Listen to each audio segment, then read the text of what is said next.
May iba't ibang klase o style ng pagnakaw sa kalsada at kung saan mang parte ng Pilipinas. Isama na rin natin yung sa ibang bansa. Nung bata pa lang ako, mahilig ako magsuot ng singsing, bracelet at kwintas. Bigay kasi yun ng mami at daddy ko. Noong nakatira pa kami sa Project 8, di naglalakad ako papuntang simbahan, mga 1 PM ng tanghali. Wala akong bulsa nun kaya hawak ko pati wallet ko. Habang naglalakad ako, may sumalubong sa akin na lalaki.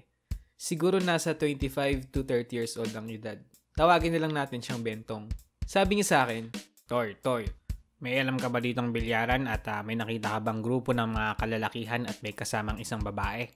Tapos basag yung cellphone. Tanong niya kung dala ko ba cellphone ko. Sakto, basag din yung cellphone ko.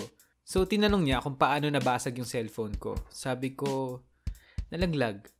Tapos naglakad na kami pabalik sa may street namin.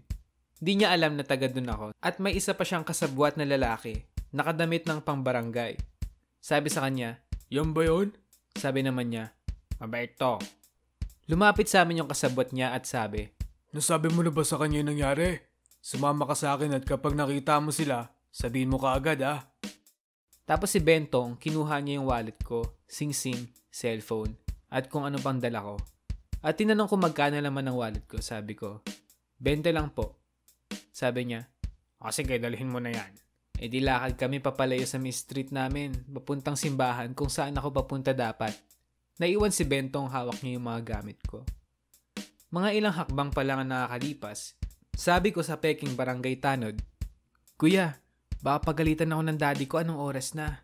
Talagang pinilit ko siya at ayun, mukhang naawa naman.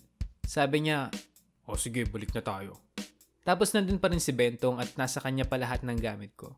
Buti na lang, walang nakuha sa akin kahit isa. Binigay ni Bentong sa akin yung number niya tapos kontakin ko na lang daw siya kapag nakita ko yung grupo ng mga lalaki. Halatang budol-budol bakit pa ako sumama? Ay, Diyos ko, mga bata talaga. Madaling mauto. Sa computer shop naman, high school na ako nito. Absent ako nun tapos pumunta ako sa computer shop namin. Yung gamit ko pang cellphone nun yung sikat na QWERTY ng Samsung. Walang customer sa shop namin dahil kakabukas pa lang. Di nag-open ako ng isang PC, malapit sa pintuan ng shop. Mga ilang oras na nakalipas, may pumasok na matabang lalaki na maitim at naninilaw na yung mga mata. Mukhang kapre at malaki yung tiyan.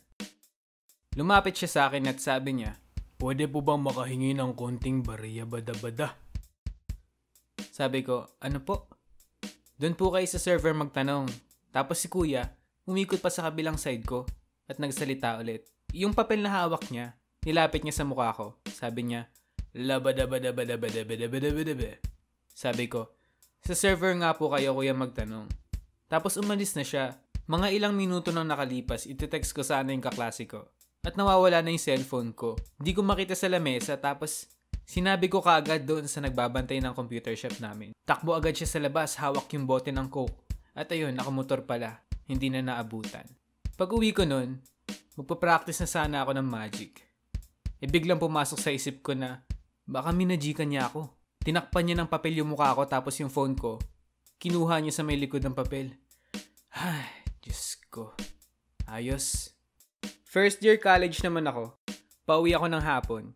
Kakatapos lang ng PE namin.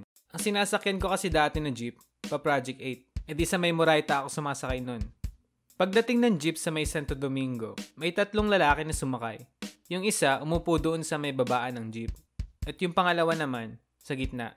At yung pangatlo, malapit sa may likuran ng driver. Habang umaandar yung jeep, napansin ko na may kinakalikot yung isang lalaki sa may bag niya, na Jansport pa at kulay pink.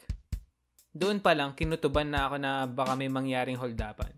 At pagdating ng Quezon Ave, dun sa may Pegasus, pumara yung isa at sabi sa amin, "Pera-pera lang mga cellphone nyo pakiabot." Sabay hugot ng baril. Malas ko, ang suot ko nun jogging pants ng school namin. Bakit yung cellphone ko sa bulsa? Kaya binigay ko na lang. Tapos, yung holdapper sa pinakadulo, tinutukan kami ng baril isa-isa. Pagkatutok sa akin, iba feeling.